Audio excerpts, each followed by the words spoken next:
Hello everyone, this is Orlando from A Collector's Dream. And today I'm going to talk about and show some cards and things from 19th century baseball. And we're going to talk specifically about the best team of that era, which was the Chicago team, the 1886 Chicago White Stockings, which eventually they became the Cubs, not the White Sox, they became the Cubs. And back in that era, baseball was the biggest thing out there. There was other sports that were watched. Football had just begun, and they were just played only in college, the Ivy Leagues, Harvard, Yale, and Princeton mainly. And there was also boxing, and that was really one of the biggest sports other than baseball. And the dominating guy in that era was John L. Sullivan. Went on to went undefeated in that era, over 300 fights. And the other popular sport was horse racing. And the dominating person in horse racing was Isaac Murphy. And Isaac Murphy went on to become the winningest jockey ever. They still award the Isaac Murphy Award today. He was kind of the Cy Young of jockeys. And I've talked about Isaac Murphy before. We'll talk about it another day, but he was the original horse whisperer, and went on from being a slave to being one of the richest black men in the United States. But today we're going to talk about baseball, and specifically the 1886 Chicago White Stockings team, which was really far and beyond the best team of that era. What you're looking at here is the Champions album from Goodwin and Company in New York. And this album was really the first redemption that you can get, along with cabinet cards and things like that, in the packs of the Goodwin Champions and other brands like the Old Judge and the Gypsy Queen cigarettes. You'd get either a Old Judge card, and with the Old Judge card, you would get a little certificate, and the certificate would give you the option of getting, with 20, you'd get a cabinet card, and with 50, you can get this Goodwin Champions book. And this book is really done with chromolithography, which was the state-of-the-art printing process back in the day. And you could see the old style baseball field there. And this was a multi-sport book, and this is the actual picture of the World Championship belt that was given and made for the first heavyweight champion, John L. Sullivan. But the book has different sports in it, but mainly the big sport of the day was baseball. And you can see the back shows you really the main thing, that the United States, the flag. Of course, it shows some of the Goodwin Champion cards. And these were, again, also inserted in packs of Old Judge and Gypsy Queen cigarettes. This book is designated the A36. And A is for album, and 36 is just a number that was given. Again, this was given by Jefferson Burdick. And the book's very rare. I've seen probably maybe 10 of these books out there in the wild. So they're very, very tough to come by. But I wanted to share this, but I also wanted to share talk about the 1886 Chicago White Stockings. So we're going to put this off to the side for now. We'll come back to it later. I'll show you a little bit more about it. But the 1886 White Stockings team was the most dominating team of that era. They went on to win 90 games and lost only 34. And the reason for that is because they had really the best players of that era. They had, Hall of Famers, and they had the best manager, because managers were players, and so it was a manager player, but they really didn't call them managers, they call them captains. So this is the 1886 Lorillard Chicago team card. And not only is it a team card, but it's actually a schedule. And I'll show you the back, but I want to show you the front first and show you some of the players that are on there. So really the best player of that era was, of the overall 19th century, was Adrian Anson. And he was nicknamed Cap Anson because he was the captain of the team and really was more of a kind of the coach, manager of the team. And he's the one really that dealt mostly with the team owners. But the real star of this particular era was Kelly, and that's Mike Kelly. And he was really, well, he was called the king of baseball back then. So he was given the name King Kelly. And if you know anything about King Kelly, and I've talked about him before, he was, like Babe Ruth before Babe Ruth. He was the most likable guy, kind of like a Mickey Mantle style player. He was really a player of the people. And he was the most beloved player and the best player of that era.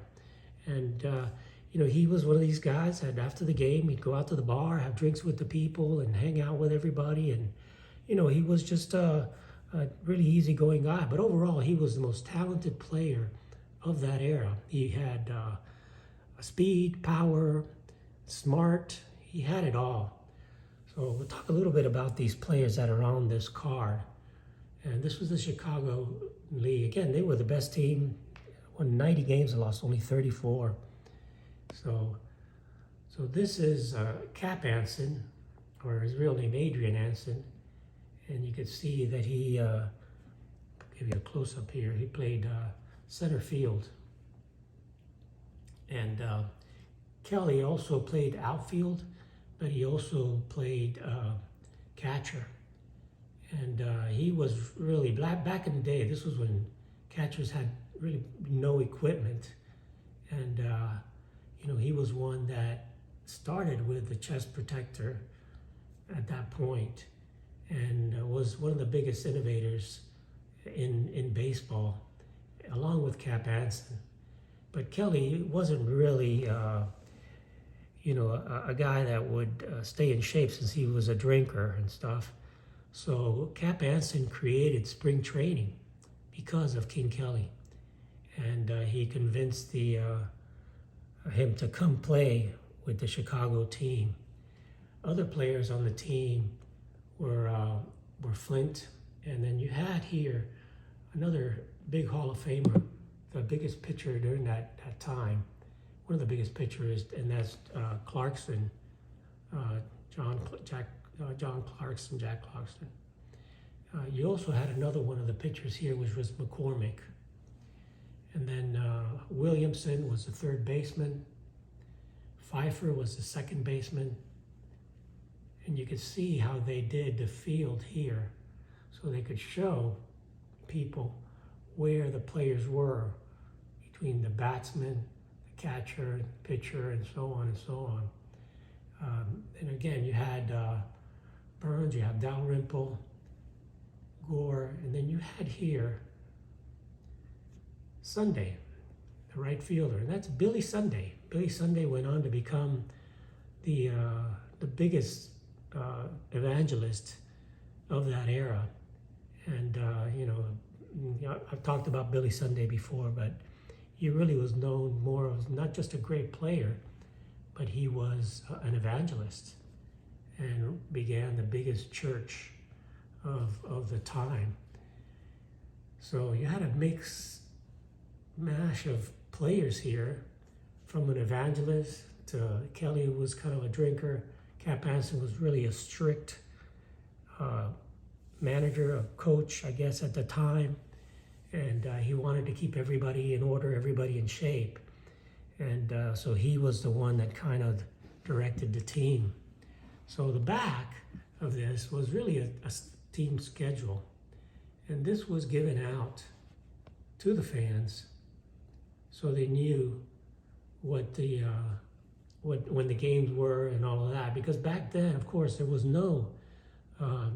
nothing as far as really no TV or radio. Everything was done through print, either through newspapers or books. So this was their schedule, their home schedule, and abroad. And again, they had to travel. There were no cars or anything like that, so they traveled by train or horse and buggy. So this is the back of the card, and this was also given out along with tobacco, which was big at the time. These were Climax plug tobacco, and this was Jumbo the elephant, which was the original. After this they kind of created Dumbo, but this was the original one of Jumbo the elephant. And again, he went on the late 19th century. He was kind of a symbol, and later went on to do the Barnum and Bailey circus and stuff like that. So this is the Chicago White Stockings team card. And a little bit more about King Kelly. This is the King Kelly Old Judge card. It was in Chicago, when he was with Chicago. And Kelly was such a desirable player that he was really the first player that was really more recruited and given money to become a White Sox. And this is his early card, and these cards are printed from 1886 to 1890, these Old Judge cards. And this particular card is an 1886 version because it shows him in the Chicago shirt. And later he went on to play for Boston, later in 1888. But so this is the Goodwin card, and this is one of the rarer cards because, again, it was one of the early cards, and it's one of the ones that shows his portrait. Back in those days, they were actual pictures. And this is the Old Judge N172 King Kelly. This is the Bearhead Chicago on shirt. There are actually 12 different cards that were created in Old Judge for King Kelly because he was just, again, the star of that era and the most desirable player and card. And as you can see here, $10,000 Kelly. He was the player that was given a $10,000 bonus. And you can imagine back in those days, a $10,000 signing bonus was just incredible. I mean, he was, again, the most talented player in those days. And, he had a short life. He died at 37 years old. But during his playing days, he was the king. He was the king of baseball. Again, this is his Goodwin Champion. His Goodwin 1887 N172 Goodwin Old Judge card, produced by the Goodwin Company. And you can see here the Goodwin Company. And it's barely visible, but it says, that it was produced in New York there. And these cards were actual photographs of the players that were hand pasted on a cardboard stock. So the back is a blank back. This particular card wasn't an album, and that's why the picture is still really so well and so bright. Most of these cards, they're faded, completely faded. There's, I think, less than 5 of this particular card known to exist. Again, there were different ones. One with his Boston, which was produced later on, and most of them are batting poses or just his entire body. And the earlier old judges had the old judge like this on a little semicircle there. And so Kelly was recruited by Cap Anson or Adrian Anson. And this is Cap Anson's 1895 Mayo Cup plug card. And the Mayo card, you can see it's a bigger card than the Kelly, because the Mayo card was not in a pack of cigarettes. It was inserted in a tin of cut plug loose tobacco, and you could see some of the tobacco on his nose there because it was included in a loose with loose tobacco, either in tins or in kind of bags of tobacco. So these cards are really, really tough to get in any great condition because of that. And Anson is the most well-known. And this is the 1895 card. So by then he was a first baseman, but he was still the captain of the Chicago White Stockings team. So you see him here a little bit older, and you see Anson here a little bit younger, 1886. So Anson, because of Kelly, he created spring training, and a lot of the things that, a lot of the rules, early rules, were done because of these two particular players. And Kelly, was really, again, like I said, the star of the day. They have made the first pop song, Slide Kelly Slide, was made because of King Kelly, because he invented the hook slide. He was one of the fastest guys on the field. And that hook slide was, his trademark slide, where he would be, when he stole the base. Kelly, had a kind of a tough life, even though everybody loved him. When he would go on with his horse and carriage to the game, he'd have hundreds of people behind him following him to the game. And just was really one of the biggest fan favorites of the entire era. And Kelly, unfortunately, he passed away, like I said, of 37 years old. And here's his Goodwin Champion card.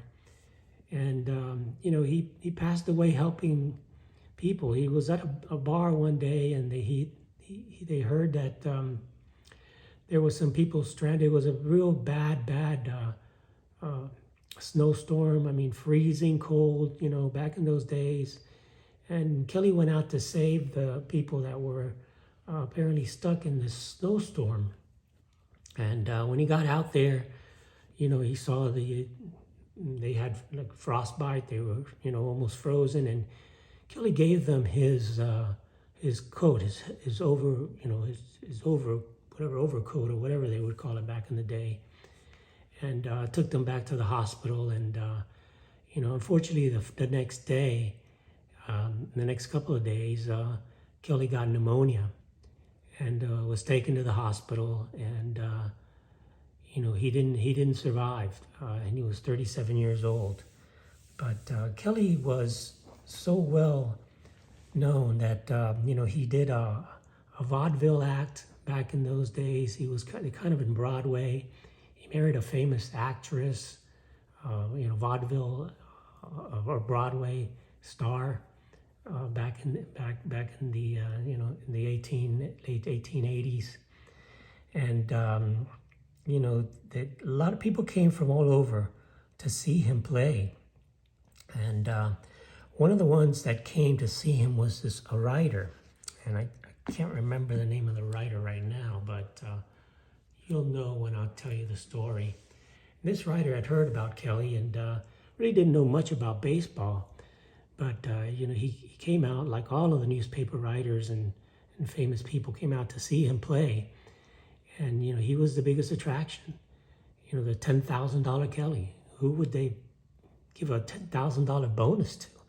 Again, back in those days, it was huge money. So this writer came out to see Kelly and, saw him play and was impressed. Somebody didn't really know baseball much because, back in those days, if Kelly was a lifetime over 300 hitter.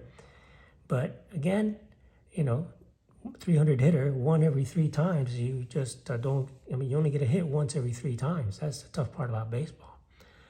So this writer went on to write one of the most famous poems in the history of baseball, and it was called Casey at the Bat.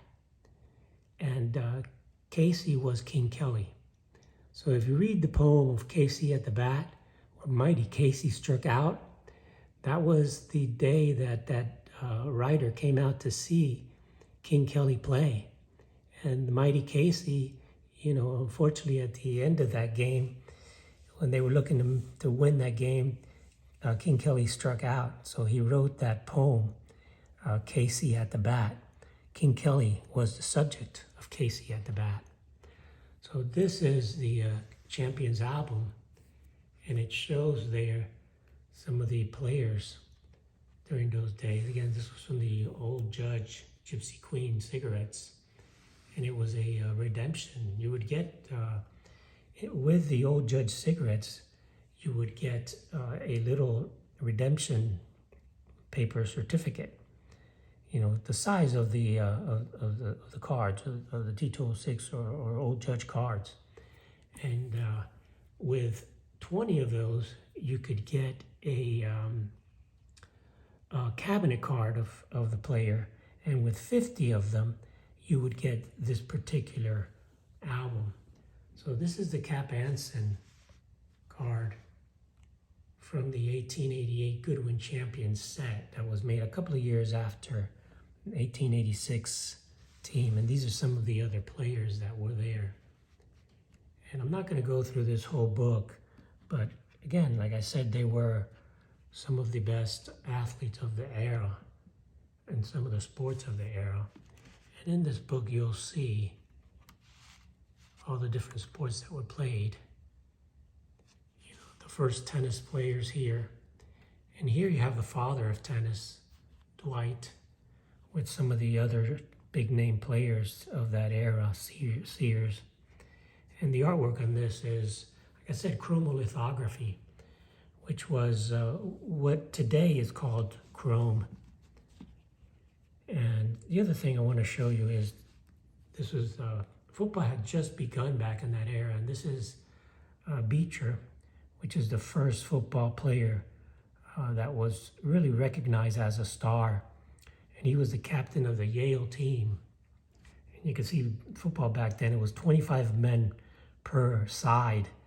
And it was mostly rushing, almost like rugby. And you can see the ball. It's kind of like a rugby ball. And this is actually the first football card ever produced. Beecher was the big star back then. Beecher had 34 touchdowns back in 1887 actually. And these were the boxers. And this is the John L. Sullivan page, the famous boxers. This is Jack Dempsey, and this is John L. Sullivan. And you could see his actual, that was the first world championship belt. Again, they were bare knuckle fighters, almost like MMA fighters back in those days. And the same with baseball. Baseball was just a beginning sport, and I won't go through the whole book. Here's Isaac Murphy. He was the horse whisperer and the best jockey of that era. And it was very rare that they made a card of a black man in those days. But Isaac Murphy went on to become one of the richest men in any sport back in those days, and eventually had his own horse farm. He began as a slave, and the owner of the horse farm would ask him, because he would take care of the stalls and clean the horse stalls, and he would ask 14-year-old Isaac Murphy which horse would be the best one to race today. And Murphy would always pick the right one, and eventually he became the jockey and had the highest winning percentage in his career. He won 44% of his races, which is just an incredible amount. And like I said, still today, he was they give out the Isaac Murphy Award to the winningest jockey. And again, you had Buffalo Bill, who participated in the circus back in those days, or the Barnum and Bailey type circus. And Buffalo Bill again was the American icon. It's also in this book as the champion shooter. But baseball was the king, and that's why this album is mostly dedicated to baseball.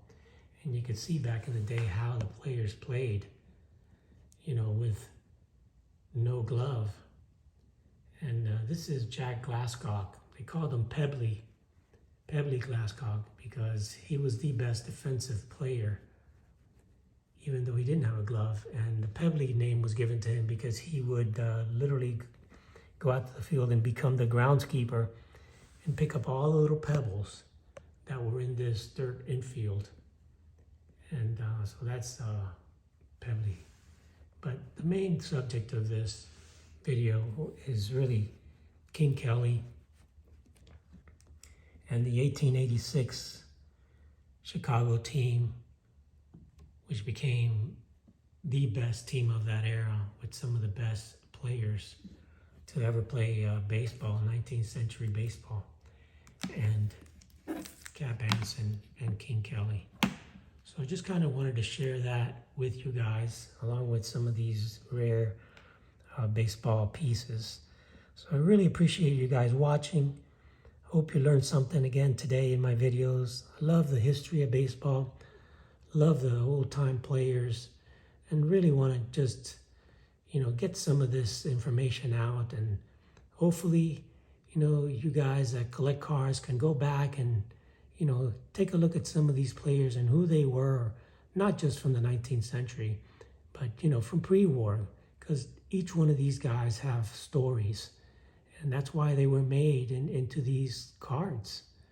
They were players and people that were very, very famous and very well-known and very desirable. And, people wanted to see them. And the only way you could see them were in these pictures, in these cards. Again, there was very rare that they would have actual photographs. They were actually tintypes. So these were what people got to see with no TV or anything like that. And, history is awesome. Baseball and sports are awesome. And I just hope that I can share some of this information with some of these new collectors out there and get them excited about reading some of the history behind some of these incredible players at the time, especially my favorite, the king of baseball, King Kelly. Thanks for watching, guys. This is Orlando from A Collector's Dream, and I'll catch you on the next one.